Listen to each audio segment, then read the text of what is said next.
Abramos nossas Bíblias em Mateus capítulo 6, verso 10. Mateus capítulo 6, verso... Tua vontade, assim na terra como no céu. Mais uma vez, seja feita a tua vontade, assim na terra como no céu. Quais são as implicações dessa expressão? O que significa a vontade de Deus ser satisfeita na terra como é feita no céu? Eu quero contar uma historinha que li em algum livro, e faz bastante tempo, e naquela época não tinha a mania de pegar quem contou, quem escreveu ou o livro. A gente vai aprendendo isso com o tempo. Mas a historinha é muito interessante, conta a história de um rei que por um acidente perde um dos dedos, e não é o Lula. Esse pelo menos já era rei. Esse aqui pensa que é. Mas deixa para lá. Fecha a crítica política. Esse rei perde um dos dedos. E aí o primeiro-ministro chega para ele e diz assim: ó rei, tudo que Deus faz é bom. E o rei não gostou dessa frase. Não gostou dessa declaração. E aí mandou prender o primeiro-ministro. No dia seguinte, o rei foi caçar. E o primeiro-ministro era o seu companheiro de caça. Mas o rei estava tão bravo com o primeiro-ministro que decidiu não soltá-lo. E aí disse: vou caçar sozinho. Saiu ele pela floresta para caçar, até que foi emboscado por uma tribo de índios, de canibais, e essa tribo decidiu levá-lo para jantá-lo. Só que, quando foram examiná-lo, ele era defeituoso, tinha um dedo a menos. Então não podiam comer. E mandaram ele embora. O rei voltou para o palácio, mandou soltar o primeiro-ministro, e o rei disse: realmente, tudo que Deus faz é bom. E contou para ele toda a sua epopeia. E o primeiro-ministro completou: sim, o senhor está certo, porque se o rei tivesse me chamado para caçar, então eu seria o jantar. Sim, tudo que Deus faz é bom. Tudo que Deus faz é bom. Essa pequena história nos ajuda a entender um pouco essa verdade fabulosa da soberana vontade de Deus. Nem sempre o que Deus faz é aceito por nós naquele exato momento. Geralmente nós só compreendemos a vontade de Deus quando as coisas se concretizam, e aí quando olhamos todo o desenrolar da história e olhamos para trás e vamos vendo toda a ação, compreendemos: poxa, então foi por isso que Deus permitiu tal situação. E somente assim é que compreendemos que a vontade de Deus é boa, agradável e perfeita. Mas enquanto não compreendemos a vontade de Deus, essa boa, agradável e perfeita vontade de Deus, em geral nós nutrimos em nosso coração, em nosso espírito, um sentimento sempre crítico, incrédulo. É muito fácil para nós colocar Deus em dúvida. Quando as coisas ocorrem, nós dizemos: será que Deus está certo? Será que posso confiar em Deus? Por que Deus está permitindo isso? Porque Deus permite que a minha vida, ou permitiu que a minha vida, tenha passado por essa circunstância. A grande questão que temos que fazer hoje é: será que temos coragem e confiança de orar, seja feita a tua vontade assim na terra como no céu? Será que temos coragem para isso? Jesus conhecia o Pai. Ele conhecia esse Pai que não é apenas santo, digno, um Pai de amor.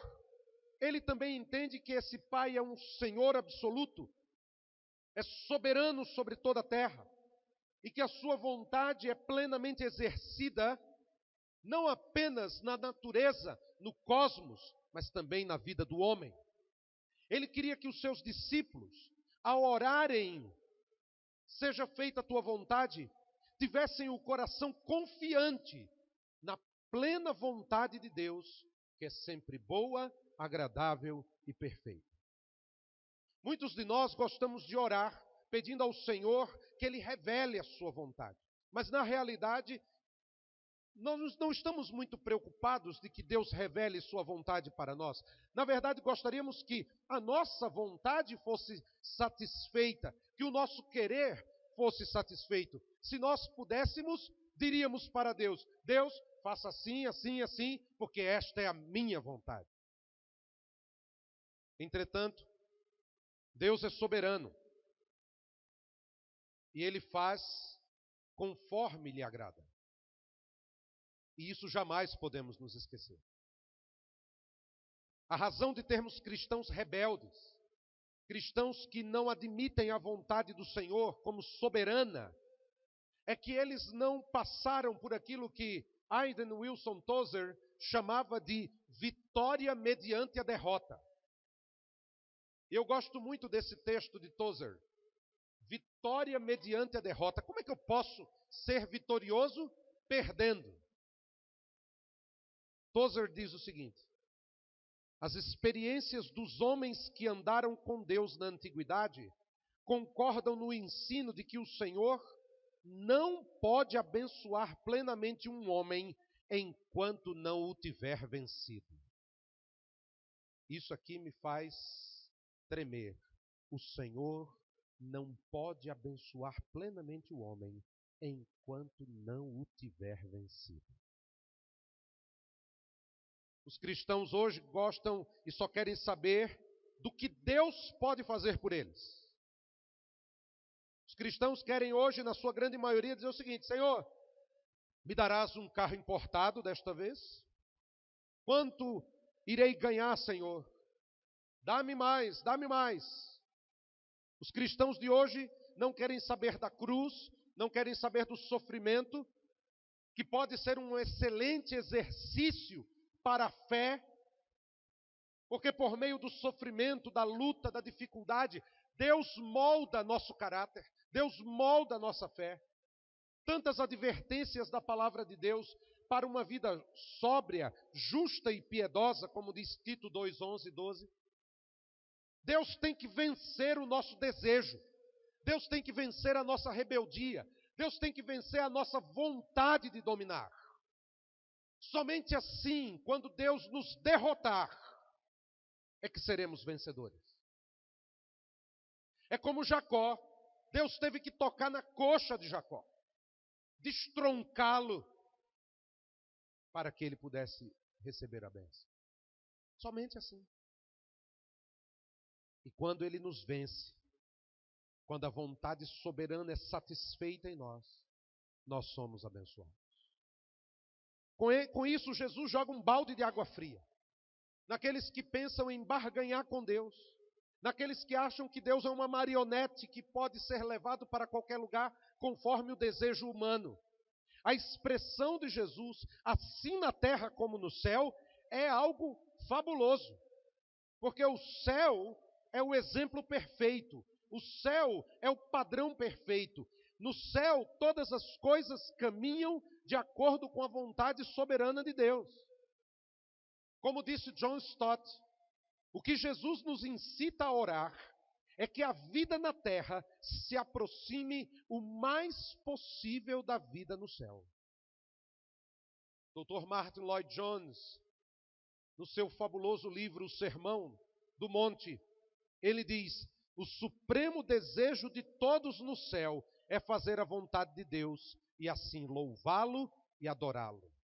Então não há nada no céu, absolutamente nada, que não esteja de acordo com a vontade de Deus, porque todos os anjos, todos os arcanjos, os 24 anciãos, os 4 seres viventes, tudo no céu está voltado para a satisfação plena da vontade soberana de Deus. É isso que significa assim na terra como no céu. Portanto, nós deveríamos orar: Senhor, que a tua vontade seja soberana na minha vida. Da mesma forma que os anjos te obedecem, eu quero te obedecer. Falta coragem para muitos orar dessa forma. E com isso, Jesus nos ensina algumas coisas importantes sobre essa submissão à vontade soberana de Deus. Porque, queridos, não é fácil submeter-se à vontade soberana de Deus. Nossa alma luta contra isso, contra essa obediência reverente. E aí eu vou contar algumas histórias bíblicas que exemplificam muito bem e claramente o que cada um de nós passa todos os dias. A primeira história está lá no livro de Samuel, e nós não vamos ler o texto, eu só vou contar a história, os irmãos, na sua grande maioria, conhecem muito bem. Quando encontramos uma obediência exterior, uma obediência apenas parcial a Deus. A Bíblia fala de Saul e de Davi, no primeiro livro de Samuel. E encontramos a diferença entre a obediência parcial de Saul e a obediência que reconhece a grandeza de Deus em Davi. Enquanto Davi era um homem segundo o coração de Deus, que nutria no seu coração um temor, um desejo de obedecer ao Senhor, Saul era um homem seguro de si. Saul confiava no seu taco, como muitos falam. Ele sempre estava pronto para fazer o melhor, mas o melhor do seu ponto de vista, nunca o melhor do ponto de vista de Deus. Há uma passagem em 1 Samuel capítulo 13, em que Saul recebe ordens muito claras. Você vai reunir o exército e vai esperar. Vai esperar que eu chegue, Saul. É Samuel dizendo para ele. E quando eu chegar, e quando eu oferecer o sacrifício, vocês vão lutar. E aí passam 7 dias, Samuel não chega, Saul começa a se angustiar, e o que ele faz? Ele mesmo oferece o sacrifício. Ele vai na frente, vendo que os soldados, alguns começam a ir embora, alguns começam a deixá-lo. Saul pega ele mesmo o fogo e ele mesmo oferece o sacrifício. E o pior é que ele desobedeceu a palavra do profeta, porque o profeta disse que iria chegar a tempo para fazer o sacrifício. Mas na inquietação de Saul, ele agiu precipitadamente, ele não creu na proteção do Senhor, ele ficou contando o número de soldados que estavam deixando ele antes do sacrifício. A palavra de Deus vai dizer o seguinte: então Samuel perguntou: que fizeste? Saul respondeu: vi que o exército estava me abandonando e se dispersando, e que tu não chegavas no tempo determinado, e que os filisteus já estavam reunidos em Micmas. Então eu disse: agora os filisteus me atacarão em Gilgal, e eu ainda não busquei o favor do Senhor. Assim me senti pressionado e ofereci o holocausto. Diante do questionamento do profeta, Saul tenta colocar nas circunstâncias a razão de sua atitude. Sabe o que é engraçado? Isso ocorre até hoje. Porque muitos chegam aqui na igreja e talvez falem isso para Deus. No momento de intercessão, vêm aqui à frente, colocam um pedido diante do Senhor, dizem: Senhor, estou passando esse problema, essa luta, essa dificuldade. E o Senhor vai dizer para nós: espere. E passa um tempo, e vai caminhando o tempo, e as circunstâncias vão apertando, e o nosso coração se angustiando. E aí nós justificamos nossa tomada de decisão por causa das circunstâncias. Fazemos igual Saul. Dizemos: forçado pelas circunstâncias, eu fui lá e fiz. E já percebeu que quando nós não esperamos o agir de Deus em nossa vida, a situação que vem depois é pior do que a primeira? Porque nós não aguardamos o agir de Deus. Não aguardamos a ação soberana do Senhor.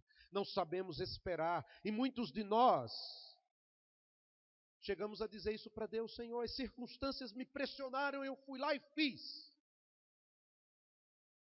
Mas sem orientação, sem oração, sem submissão diante do Senhor. Uma segunda passagem em Samuel é ainda mais inquietante, porque Deus fala com Samuel, e Samuel fala com Saul e diz: olha, você vai para uma guerra e a orientação do Senhor para essa guerra é essa. Entendeu, Saul? Sim, Samuel, entendi. Então Deus está te dando essa ordem. Cumpra a ordem. A Bíblia diz que tem a guerra, mas Saul não cumpre a ordem de forma integral. Ele escolhe as partes da ordem que deseja obedecer. A Bíblia diz, e eu sinto no texto bíblico esse ar de tristeza, porque Deus fala com Samuel e diz: eu estou triste por ter constituído Saul rei. E Samuel, diz a Bíblia, que ora a noite toda, inquieto com Deus por causa de Saul. Mas não havia mais jeito. Deus diz, ele é desobediente, e ele vai perder o reino por causa disso. A Bíblia diz que no dia seguinte Samuel chega ao acampamento e vê a relutância de Saul em reconhecer o seu erro. Saul vai dando justificativa para cada desobediência dele. Ele é relutante. Aí o texto diz o seguinte: mas Samuel disse: por acaso o Senhor tem tanto prazer em holocaustos e sacrifícios, quanto em que se obedeça a sua voz? Porque Deus tinha dito, os amalequitas têm que ser totalmente destruídos. E não é somente o povo, é o gado, as ovelhas, tudo. Tudo está amaldiçoado. Então tudo tem que ser destruído. E aí Saul pega os melhores bois, as melhores vacas, as melhores ovelhas, separa tudo aquilo para oferecer ao Senhor. Olha que coisa bonita, né? Coisa piedosa. Vou oferecer ao Senhor os melhores touros, as melhores vacas, as melhores ovelhas. E aí Samuel diz isso. Por acaso o Senhor tem prazer em holocaustos, em sacrifícios? Quanto em que se obedeça a sua voz? Obedecer é melhor do que oferecer sacrifícios, e o atender é melhor do que a gordura de carneiros. Pois a rebelião é como o pecado de adivinhação, e a obstinação é como a maldade da idolatria. Visto que rejeitaste a palavra do Senhor, ele também te rejeitou como rei. Com tristeza eu vejo muitos com essa síndrome de Saul. Vivem na igreja, participam dos cultos, às vezes vêm todos os dias, ou às vezes vai segunda-feira numa igreja, terça em outra, quarta em outra, faz aquela peregrinação espiritual, aquele frenesi espiritual, amarrando, soltando principados, demônios, é fora da igreja, aquela loucura. Só que fora da igreja, vive totalmente diferente daquilo que o Senhor determinou. Dentro da igreja é uma coisa, fora da igreja é outra. Querido, Deus não precisa de teu sacrifício. Deus não precisa que você saia ajoelhado, andando pela rua. Não é isso que Deus quer. Deus precisa de servos dispostos a seguir e obedecer a sua palavra soberana. Se quisermos conhecer a vontade de Deus, nós temos que estar comprometidos com o Senhor a tal ponto de obedecê-lo, não por força, mas por amor. Porque confiamos nele, porque entendemos que ele é fiel, porque entendemos que a sua vontade é boa, agradável e perfeita, que ele sabe o que é melhor para nós. Temos que entender uma coisa: obedecer não é opção, é exigência. Saul não entendeu isso. Por isso perdeu o reino. E quando olhamos para as Escrituras, vemos vários homens de Deus que foram vitoriosos, porque antes de tudo, submeteram-se à vontade soberana de Deus. O que dizer de Abraão, meus irmãos? 25 anos para receber o filho da promessa. 25 anos. E quando o filho veio, e chegou, e cresceu, o que é que você me diz quando Deus chega para ele e diz: sabe o teu filho, Isaque, a quem amas? Sim, Senhor. Tem um monte, a 3 dias de caminho daqui, chama-se Moriá. Você vai levar o seu filho até lá, e vai oferecê-lo a mim. E a Bíblia diz que imediatamente Abraão preparou os jumentos, preparou a madeira, preparou o cutelo, preparou o fogo, levou seus servos, levou Isaque, E ele fez tudo porque ele submeteu a sua vontade de ser pai à vontade soberana de Deus. Por isso Deus o livrou no final e disse: não faças isso. E ali o Senhor proveu para Abraão o cordeiro do sacrifício. Isso é o que significa colocar a nossa vontade debaixo da vontade soberana de Deus. Josué, Elias, Zorobabel, homens de Deus que submeteram sua vontade à vontade soberana de Deus. Tozer vai dizer: a libertação somente pode vir-nos pela derrota da nossa antiga vida. A segurança e a paz só nos podem vir depois de nos termos forçados sobre os nossos joelhos. Deus nos resgata, rompendo-nos, despedaçando-nos a nossa força e eliminando a nossa resistência. Quando Deus faz isso e a nossa vontade é esmiuçada e colocada aos pés de Deus, quando sua vontade se torna soberana em nós, nós vencemos. É assim que começa a vitória. Por isso, queridos, precisamos conhecer a Deus, conhecer os seus atributos. Quando Jesus diz: seja feita a tua vontade, assim na terra como no céu, rapidamente na minha mente vem: o que é a vontade de Deus? Quem é esse Deus? Como ele se manifesta? Deus possui atributos incomunicáveis, atributos que são inerentes à sua pessoa e que nós conhecemos às vezes só por nome: onipotência, onisciência e onipresença. Esses atributos de Deus eram conhecidos por Jesus. Quando Jesus faz essa oração, ele sabe por que faz. Porque ele sabe que esse Deus é onipotente, onisciente, onipresente. É um Deus completo em si mesmo. Um Deus que não tem falhas. Um Deus que é pleno, soberano, que sabe o que faz. Langston classifica esses atributos de Deus de atributos naturais, ou seja, atributos que fazem parte de sua natureza. Deus existe como um espírito pessoal e os seus atributos lhe são inerentes, porque representam o seu modo de proceder e as suas qualidades morais. Ou seja, quando confessamos esse Deus como onipresente, onipotente, onisciente, estamos dizendo que podemos confiar no agir desse Deus, porque Ele pode tudo. Ele pode e Ele tem poder para tudo. Erickson chama esses atributos de Deus de atributos de grandeza. Atributos que determinam a grandeza de Deus, a sua espiritualidade, a sua vida, a sua personalidade, a sua infinitude, a sua constância. Erickson vai dizer que Deus é infinito. E isso não significa apenas que Deus é ilimitado, mas é ilimitável. E nesse aspecto, Deus é diferente de qualquer coisa dentro da nossa experiência. Eu quero que você perceba isso aqui. Deus não é apenas ilimitado, é ilimitável. Nada se compara à nossa experiência. Quando você e eu limitamos a ação de Deus, fazemos isso a partir da nossa experiência. Mas Deus não é como eu e você. Deus é onisciente, onipotente, onipresente. Ele está acima de tudo que se diz humano. Aquilo que chamamos de impossível, Deus ri. Porque Ele está acima de tudo isso. Berkhoff vai chamar esses atributos incomunicáveis de Deus e vai dizer: Ele é o infinito, que não existem relações necessárias, quaisquer que sejam, porque Ele é autossuficiente, mas ao mesmo tempo pode entrar livremente em várias relações com a sua criação como um todo e com suas criaturas. Já imaginou que coisa linda isso aqui?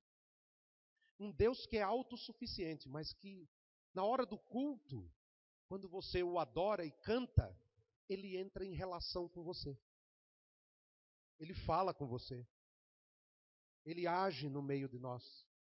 Ele é autossuficiente, não precisa de nenhum de nós. Ele não precisa da igreja. Ele não precisa de nenhum de nós para ser o que é. Mas esse Deus autossuficiente, enquanto estamos aqui meditando na sua palavra, seu Espírito passeia entre nós e fala ao nosso coração e à nossa mente e se revela de um modo todo especial. O que me chama a atenção é de que muitos cristãos, embora conheçam esses atributos, ou pelo menos dizem conhecer, não confiam plenamente os seus problemas aos cuidados desse soberano Deus. Muitos crentes dizem, não, Deus é onipotente, onisciente, onipresente. Mas na hora de orar, às vezes ficam, será que Deus pode? Será que Deus está sabendo disso? Será que Deus vai agir? Como é que Ele vai agir? Complicado. Será que realmente conhecemos Deus como soberano e fiel? Quando oramos e colocamos nossos pedidos na presença de Deus, confiamos plenamente nele?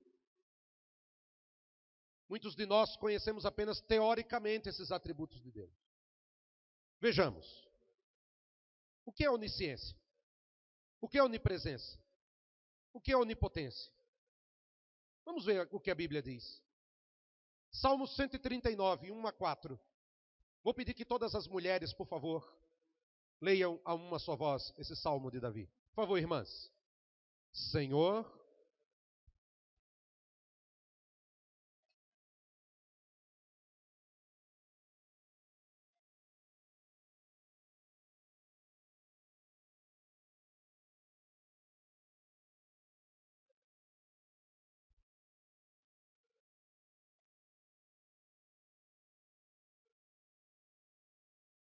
você crê nisso? Tem certeza? Você crê que Deus lhe sonda, lhe conhece, sabe todas as coisas e antes que a palavra chegue à sua língua, ele já sabe plenamente? Você tem certeza disso? Davi não tinha nenhuma pretensão de fazer com este salmo uma teologia, mas ele expressa o que sua alma conhece acerca de Deus. Sabe o que vemos aqui? A onisciência de Deus sendo ressaltada. O salmista tem plena consciência de que Deus o conhece melhor até do que ele mesmo. Algumas palavras que saltam. Olha, observa com atenção. Senhor, tu me sondas. Tu me examinas. Tu avalias, tu estimas, tu investigas, tu me exploras. Olha que coisa forte. Deus não apenas lhe conhece, Ele sabe cada, se a gente pode dizer isso, centímetro quadrado de seu ser. Ele conhece tudo, Ele examina tudo, Ele percebe tudo. E me conheces. Ou seja, tem noção, sabe bem. Examinas, esquadrinhas o meu andar e o meu deitar. Ou seja, queridos, não há surpresas para Deus, não há desconhecidos para Deus, não há segredos para Deus. Talvez você tenha os seus segredos, talvez para muitas pessoas você seja uma pessoa desconhecida, mas Deus, quando olha do seu trono para você e para mim, não podemos esconder coisa alguma de sua presença. Jesus disse, até mesmo os cabelos da vossa cabeça estão todos contados. Ele também disse, pois vosso Pai conhece de que necessitais, antes de o pedirdes a Ele. Queridos, isso aqui é fabuloso. Minha mãe uma vez contou a história do pastor dela. Ele era seminarista e tinha perdido o mantenedor dele no seminário. E um dia a diretora do seminário chegou para ele, chamou e disse, você sabe que é o que mais deve aqui na instituição, não é? E ele disse, sim, senhora, eu sei. Ela apontou para a sala de oração e disse, pois entre ali naquela sala e comece a orar e fale para Deus. Porque se você não resolver isso, você não pode continuar estudando aqui. E ele foi para a sala de oração e foi orar. Estava angustiado. Uma semana depois, ele passou na frente da tesouraria do seminário e a responsável pela tesouraria chamou, fulano, vem aqui. Você é o que deve mais aqui no seminário, né? Ele disse, eu sei, eu já estou sabendo. Ela falou assim, não, mas tenha calma. Teve um irmão de São Paulo que ligou aqui, no seminário lá na Paraíba, Um irmão de São Paulo ligou aqui e disse, olha, eu quero dar uma oferta. Tem alunos devendo? Ela disse, tem muitos. Ela falou, tudo bem, mas eu não quero pegar qualquer um. Eu quero que você me diga quem está devendo mais.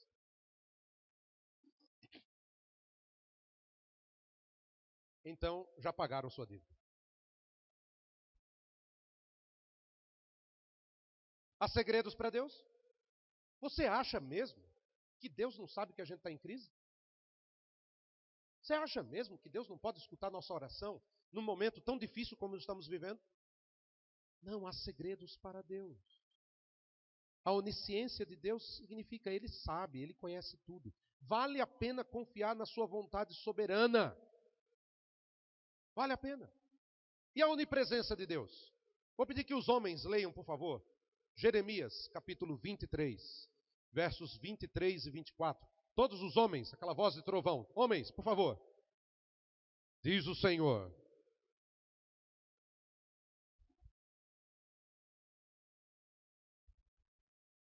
Pode alguém esconder-se em esconderijos sem que eu o veja? Diz o Senhor. Diz o Senhor. Aí. Será que alguém pode se esconder? Eu encho os céus e a terra. A onipresença de Deus, queridos, eu falei isso hoje de manhã na escola bíblica, não deve ser a ideia de que Deus enche o espaço como o universo. A relação de Deus com o espaço não é a mesma do espaço com a matéria. Deus é espírito pessoal, Ele é um Deus pessoal, Ele não é uma energia cósmica solta no ar, Ele é uma pessoa, é um espírito pessoal, mas Ele não ocupa espaço. A onipresença de Deus não tem nada a ver com materialismo, Deus distribuído no espaço, não tem a ver com panteísmo, Deus estando em todos os lugares ou em tudo. Langston vai dizer que a onipresença de Deus consiste que Ele tem condições de agir instantaneamente em qualquer parte e faz o seu trabalho sem sacrifício. Langston ainda vai dizer que Deus não está num lugar como se tivesse necessidade disso, porque não existe um lugar para Deus. Deus está onde o seu nome é glorificado. Até falei hoje de manhã aqui, a gente tem que ter cuidado, que algumas pessoas falam assim, Deus está na boate. Ele está em todo lugar, Deus está lá. Não, Deus não está lá não. Porque ali não é um lugar onde Ele é glorificado. Deus está onde Ele é glorificado, exaltado. Ali Ele está. E Ele está aqui conosco, está com os irmãos na China, está com o Mazen na Síria, está conosco em qualquer lugar. Porque quando invocarmos o seu nome, ali Ele se fará presente. Ainda, segundo esse autor, ele usa esse texto do Salmo 139 para dizer que seria ridículo o homem esconder-se de Deus. Davi também vai expressar isso quando diz, onde fugirei do teu espírito? Para onde fugirei da tua face? Então nós podemos confiar na vontade soberana de Deus, porque onde quer que estejamos, se estivermos vivendo para a glória de Deus, ali Ele estará conosco. Olha que coisa linda. Hoje eu estou aqui. Se amanhã o Senhor me mandar para o outro lado do mundo, eu posso ir com confiança. Porque eu sei que quando eu chegar lá, o Senhor estará comigo. Quando eu estiver indo, Ele estará comigo. E o que eu estiver fazendo para a glória dEle, Ele estará comigo, porque a sua presença não me deixará. E a onipotência de Deus? Vamos ler juntos Jó 42, 2. Eu gosto muito desse versículo. Todos juntos a uma só voz comigo. Jó 42, 2. Volta lá um pouquinho, Marta, por favor. Você passou. Jó 42, 2. Aí, obrigado. Vamos ler todos juntos? Bem sei que tudo podes, e que nenhum dos teus planos pode ser impedido. Eu acho lindo esse texto. Você viu aí, nenhum dos teus sonhos pode ser impedido? É assim que a Bíblia diz? Tome cuidado, viu, com algumas expressões desse evangelicalismo furado, que diz assim, Deus tem sonhos para você. Não, Deus não tem sonhos. Deus tem planos. Sonho é algo que a gente tem na mente. que pode ser por alguma coisa psicológica. Não, pastor, mas Deus fala por sonhos. Fala, mas hoje Ele fala pela sua palavra. Esse negocinho de que Deus tem sonhos para você, sonhos de Deus, isso é antibíblico. Deus não tem sonhos, Deus tem planos. É Ele quem diz, eu que tenho planos para vocês. Deus não diz sonhos, Deus diz planos. E Jó diz aqui, bem sei que nenhum dos teus planos pode ser frustrado, pode ser impedido.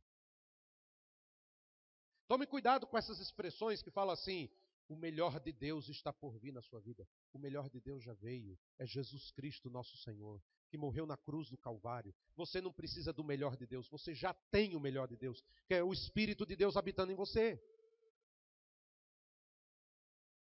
E quando nós cremos na onipotência de Deus, sabemos que quando Ele agir, ninguém impedirá.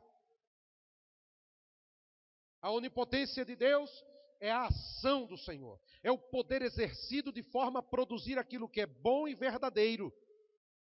Geralmente nós temos uma ideia errada de poder em nossa mente. O poder do ponto de vista humano é sempre maquiavélico, tendencioso, fraco.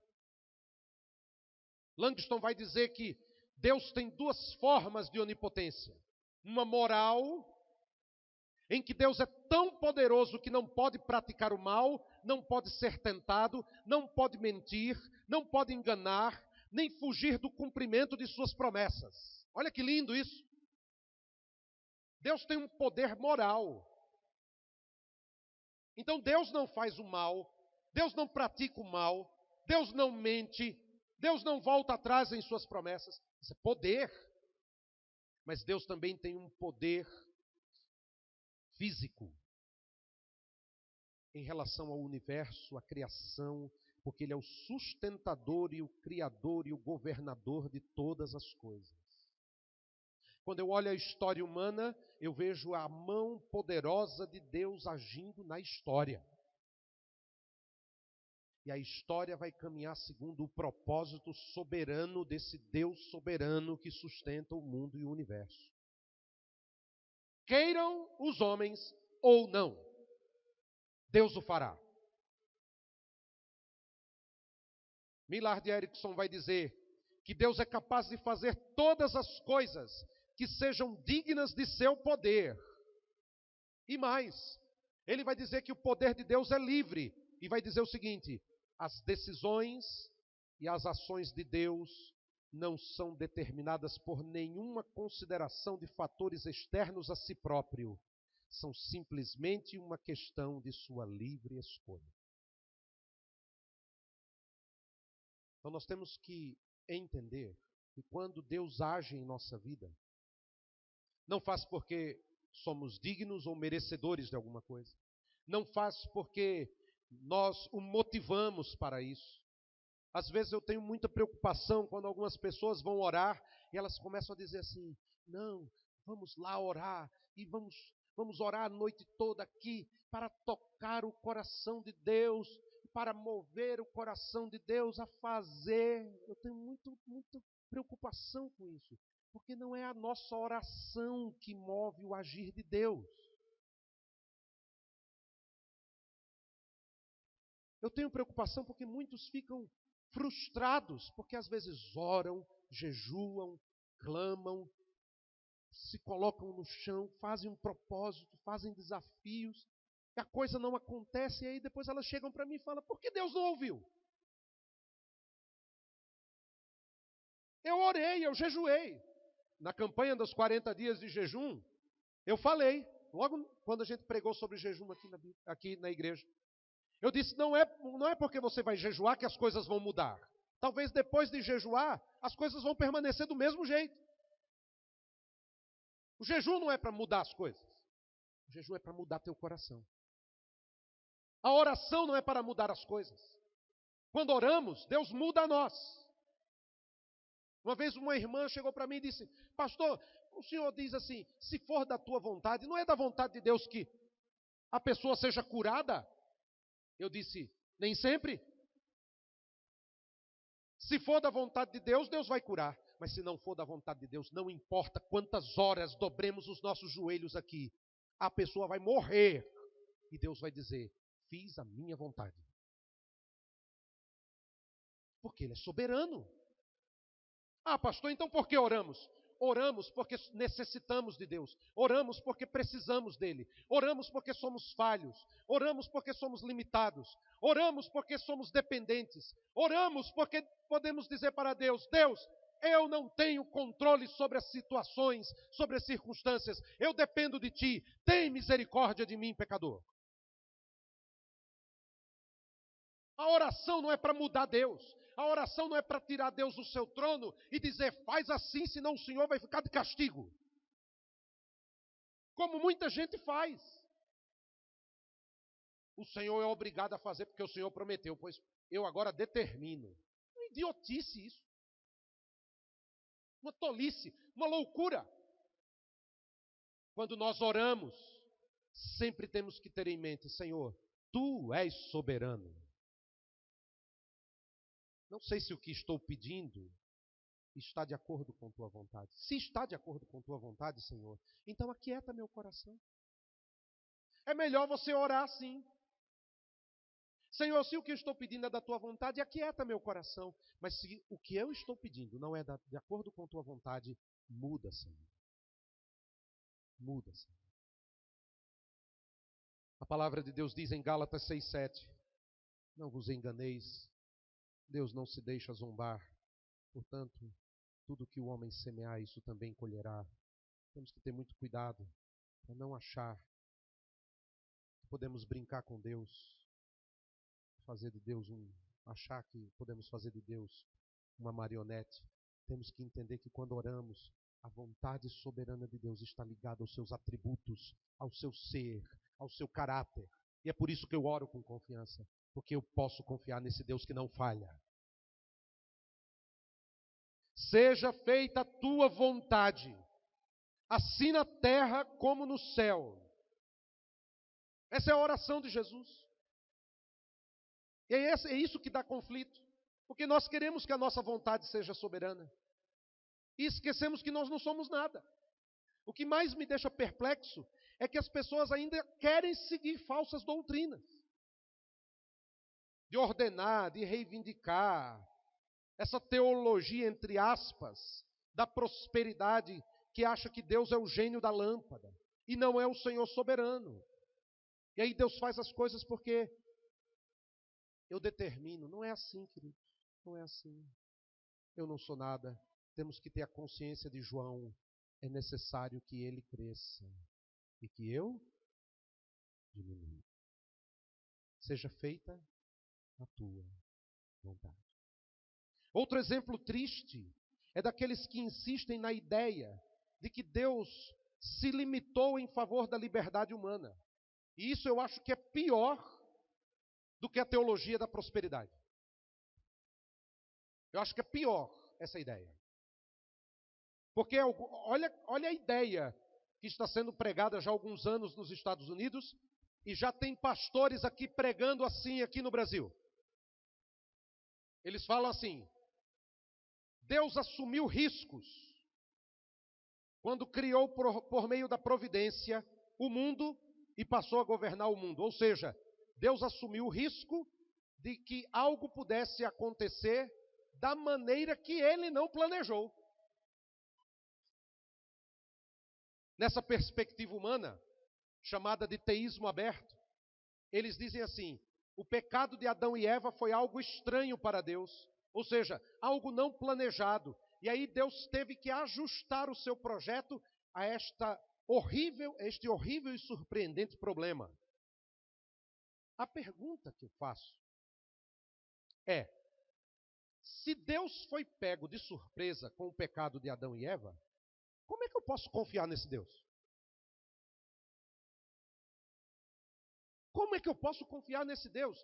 Se ele um dia chegou: Adão, onde estás? Você pecou. Eu não acredito. Como é que eu posso confiar nesse Deus? Esse teísmo aberto que tem sido pregado, dizendo de que Deus se limitou em favor da liberdade humana, para que o homem escolha fazer suas próprias decisões e construa com Deus um futuro. Eu não creio num Deus fraco assim. O Deus da Bíblia é o Deus que ordenou todos os eventos desde antes da criação do mundo e que tem o final da história já escrito e que está levando a história para este fim glorioso, quando todo joelho se dobrará e toda língua confessará que Jesus Cristo é o Senhor, para a glória de Deus Pai. Tanto os que estão no céu, como os que estão na terra, e até mesmo os que estão debaixo da terra, vivos ou mortos, anjos ou demônios. E naquele dia, Deus será glorificado com a sua grande vitória que Ele já planejou antes da fundação do mundo. Esse é o Deus que creio. E não um Deus que é pego de surpresa. Queridos, infelizmente, nosso tempo é muito difícil. Muitas heresias estão tomando conta. A igreja de nosso tempo é uma igreja com sede de poder, mas não de poder espiritual, de poder capitalista, de poder da influência, de poder do dinheiro. Tozer, na década de 60, já fazia uma crítica à religiosidade americana. E ele dizia o seguinte: o poder do alto não é nem conhecido nem desejado, quer pelo pastor, quer pelo povo. Isso é nada menos que trágico, e tanto mais porque recai no campo da religião em que estão envolvidos os destinos eternos dos homens. Quando eu leio essa frase de Tozer, eu sinto tristeza, porque é exatamente o que estamos vivendo hoje em dia. É exatamente isso. As pessoas não querem o poder de Deus. Os pastores não querem o poder de Deus. Hoje tudo é uma questão de manipulação vergonhosa de alguns líderes. A pregação é míope de um Deus formatado à imagem e semelhança dos homens. Milhares de pessoas se alimentando de palha e não de trigo espiritual da palavra de Deus. Se alimentando de um Deus insosso, de um Deus manipulável, e não sendo fortalecido pelo Deus soberano que sustenta o universo. O que importa hoje são os cultos de poder, que celebram mais o poder dos que estão na frente do que o poder de Deus. As pessoas estão atrás das revelações, entre aspas, da vontade divina, onde o que fala mais alto é a carne, não é o Espírito de Deus. As pessoas e o cristianismo de nosso tempo estão fechando os ouvidos à voz do Espírito, fechando os ouvidos à vontade expressa da palavra de Deus. E não me admira que a igreja de nosso tempo seja a igreja de Laodiceia. Não é fria nem quente, é morna, em que Jesus está fora da igreja, em que ele diz: eis que estou à porta e bato, e quem ouvir e abrir a porta, eu entrarei e cearei com ele e ele comigo. Jesus está dizendo isso à igreja. Não é de me admirar que a igreja que Jesus há de encontrar seja a igreja de Laodiceia. Hoje as pessoas não querem se debruçar na Bíblia, elas não querem se debruçar na palavra de Deus. Tudo é movido pelo seu bel prazer, pelos achismos. A pergunta que faço é: que geração Jesus encontrará na sua vida? Seja feita a tua vontade, Senhor, assim na terra como no céu.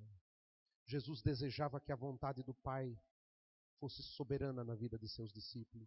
No Getsêmani, Jesus orou assim: meu Pai, se possível, afasta de mim este cálice. Todavia não seja como eu quero, mas como tu queres. Quantos de nós oraríamos assim? Quantos de nós? Nós só olhamos para o cálice.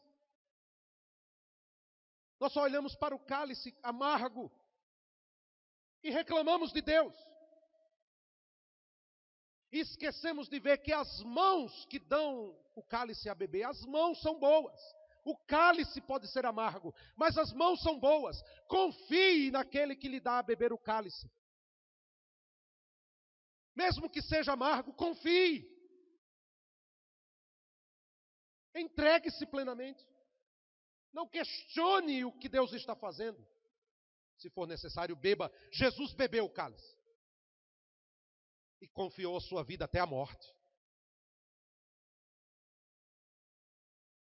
Por isso, queridos, não existe cristianismo sem cruz. Não existe cristianismo sem um compromisso sério com o Senhor, com o seu reino, com sua vontade. Como diria John Stott, na contracultura cristã, todavia, nossa prioridade máxima não está em nosso nome, no nosso reino ou na nossa vontade, mas em Deus. O que importa não é a Igreja Batista, é a vontade de Deus. O que importa não é o pastor Gilson, é a vontade de Deus. O que importa não sou eu, é a vontade de Deus. Seja feita a tua vontade, não a minha. Eu quero terminar, queridos, lendo uma frase de João Calvino que me tocou muito o coração, quando ele fala desse Deus soberano. João Calvino diz o seguinte: tendo desta maneira conhecido a Deus, como a alma entende que Ele governa tudo, confia estar debaixo de seu amparo e proteção e completamente se põe debaixo sob seus cuidados, por entender que é o autor de todo o bem. Se alguma coisa lhe aflige, se alguma coisa lhe falta, imediatamente aguarda dele a proteção. E porque foi persuadido de que ele é bom e misericordioso, com plena confiança repousa nele, e não duvida em sua clemência, sempre que em sua clemência há sempre remédio, preparado para todas as suas aflições e necessidades. Porque o reconhece por Senhor e Pai, conclui que é muito justo tê-lo por Senhor absoluto de todas as coisas, dar-lhe reverência que se deve à sua majestade, procurar que sua glória se propague e obedecer os seus mandamentos. A alma que conhece, que o vê como soberano. A alma que sabe que por mais difícil que seja beber o cálice, as mãos são boas. Ele há de beber, não por causa do cálice, mas por causa das mãos, porque sabe que todas as vezes que se encontrar debaixo desse Deus soberano, das asas desse Deus soberano, há remédio ali. A cura. Seja feita a tua vontade assim na terra como no céu, significa dizer: eu me rendo completamente a ti, Senhor, de modo que a minha vontade perde todo o efeito diante da tua vontade. Seja feita a tua vontade. Por isso nós não deveríamos temer a Deus, nem duvidar de seu poder. Ele é um Pai santo, é soberano. Por isso, meu amado, deixe de lado toda essa moda teológica. Deixe de lado tudo aquilo que esses apóstolos e profetas modernos ficam fazendo ou falando. Volte seus olhos a essa palavra. Confie nesse Deus que é soberano. Confie nesse Deus que pode fazer todas as coisas dignas de sua glória. Confie nas mãos que lhe dão a beber o cálice. Mesmo que o cálice seja amargo, beba. Porque Ele há de cuidar de você. E quando você for vencido, quando eu for vencido, quando a nossa vontade for vencida e a vontade soberana de Deus for satisfeita, todos nós venceremos. Porque a vontade dele se tornou primeira em nós. Seja feita a tua